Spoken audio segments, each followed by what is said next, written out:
if you're using the basic MPIs and you're not using more advanced MPIs, which we're going to be showing you now, you think this is a pretty kick-ass little campaign. Sure. 64% cold, 21,000 new visits of 33,000 clicks, and a effective cost per new visit of 15 cents, where this campaign is usually getting 56 cents. So wow, that is fantastic. You're looking at this and you're going, man, I'm smart. Exactly. Like, look at all the cold traffic that's cheap and is must be clicking on the video ad because they're fantastic. Yep. And then you start looking at predictive indicators. Okay, what's the next logical step of your business, not of a general company campaign? This is only to do with your company. What is the next logical step that you should see before a sale? In our case, it's leads. It's really how they gather data. Fundamentally, if you are going to the origin server, if you are going to the site itself, so much of that data is going to be blocked. And that's the reason why you have so many unknowns, unattributeds, direct traffic, like upwards of 40 to 70% in cases. Like, I know you have an account that you're working on that's like 60, 70% unknowns or direct.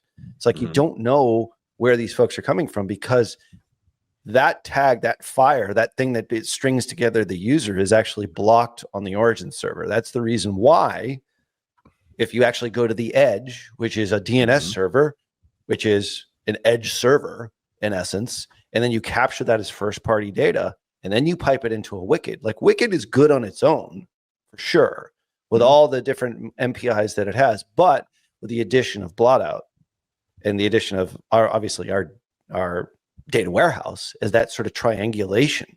That's where the key is, and it gives you insights, like actual insights, not modeled. That's a differentiator. So we're going to be repeating that so people understand it, because I do think it takes a little while for people to fundamentally get it, because it's that's why I want to share an example of that. Yeah, so let's do it. Yep, exactly right. And here's where you can use this data to also dive deep. So if a lot of people use Klaviyo or Constant Contact, whatever, some sort of email marketing tool, and that's going to be fairly important, because I think a lot of people do skip over that. They're just like, what's the spend, what's the ROAS, what's the spend, what's the sales, what's the spends, what's the conversions, but they miss like the activity and the time lag and the sales cycle. But here's a really good indicator as to why Meta was going to throw all of our cash out the window, and how we use Wicked reports to stop and reallocate it. So here's a good way to look at things. This is what I mean by predictive. So first thing, watch this. See all this red here? Like, wow, things look terrible.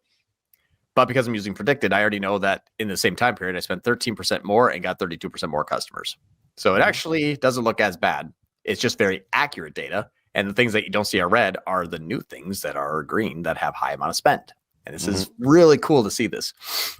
So for those of you who are listening, so we've gotten comments on this, because some of these we take over to the audio format. People can't actually see them. So I'm going to interrupt you a little bit more here. We are looking at the inside of Wicked Reports, and we've got a level 1 CBO campaign, and we've got all the indicators at the top, costs all the way through to total revenue, ECPNV, and new visit percentage is a big part of that. And you're using this as your predictive sort of command and control center to determine whether or not your campaigns are on or off track.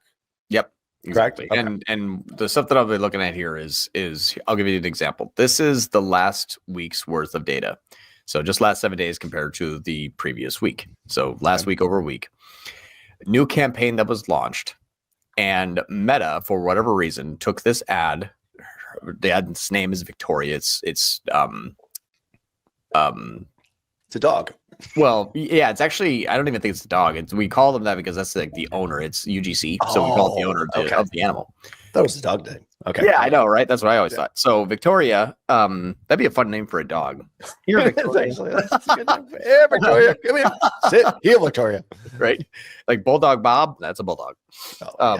So here's Victoria, and just what's interesting is out of the 13,000 that was spent in this campaign, the Victoria ad had the second highest amount. Now, this is a video ad. So this video ad has a lot of clicks and a very good ECPNV. Like if you're using the basic MPIs and you're not using more advanced MPIs, which we're going to be showing you now, you think this is a pretty kick-ass little campaign. Sure. 64% cold, 21,000 new visits of 33,000 clicks, and a effective cost per new visit of 15 cents, where this campaign is usually getting 56 cents. So wow, that is fantastic. You're looking at this and you're going, man, I'm smart. Exactly. Like look at all the cold traffic that's cheap and is must be clicking on the video ad because they're fantastic. Yep. And then you start looking at predictive indicators. Okay, what's the next logical step of your business, not of a general company campaign? This is only to do with your company. What is the next logical step that you should see before a sale? In our case, it's leads. We get a whole bunch of signups every day. So then you start looking at, okay, if you're measuring the new visits versus the leads, and then compare that to your costs, this is atrocious. Yeah. You got $3,200 for 8 leads. The next one down spent $1,700 for 40 leads. The next one down spent $1,000 for 33 leads. The next one down spent $1,000 for 25. Wow, this is very, very bad. Even, if you look at this, Diane spent $5,500 for 240 leads. Like this is bad. Okay, that's first indicator. This is something that high roast can't do, as an example, and Wicked Northbeam can, but with model data.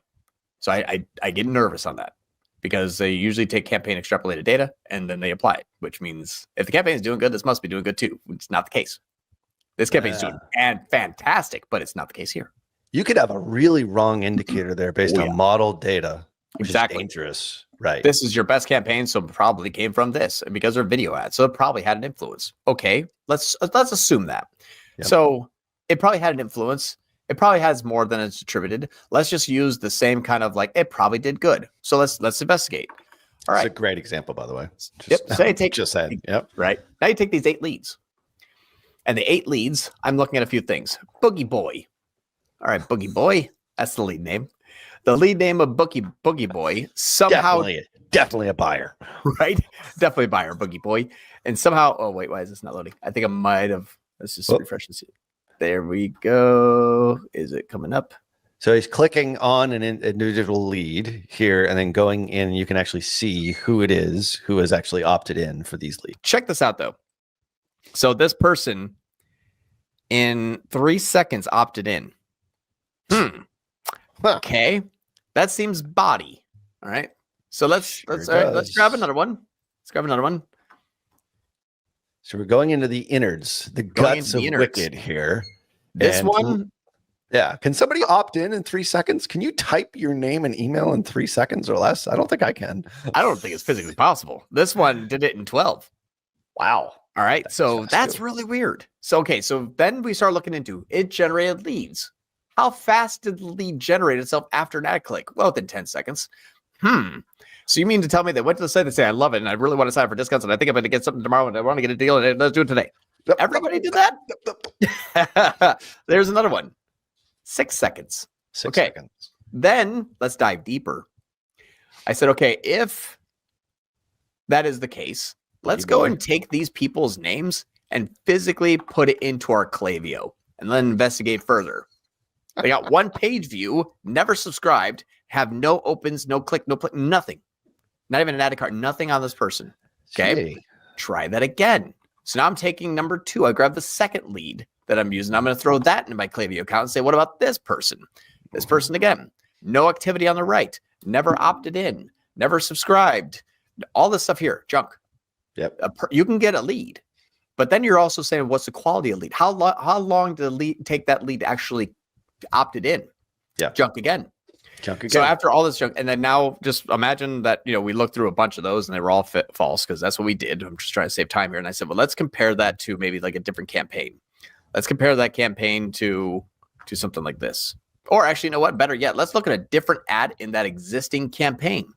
So let's look at, by the way, like all we're doing here is just observing. We're not making any changes. Nope. We're looking into something that looks a bit fishy and then finding that presupposition, that inkling is actually probably accurate because most of these are at Yahoo, at Gmail, all of that, which is a pure indication that it's spam or it's, those guys that fill out forms for no apparent reason. I really don't get it. But anyway, it's a business model.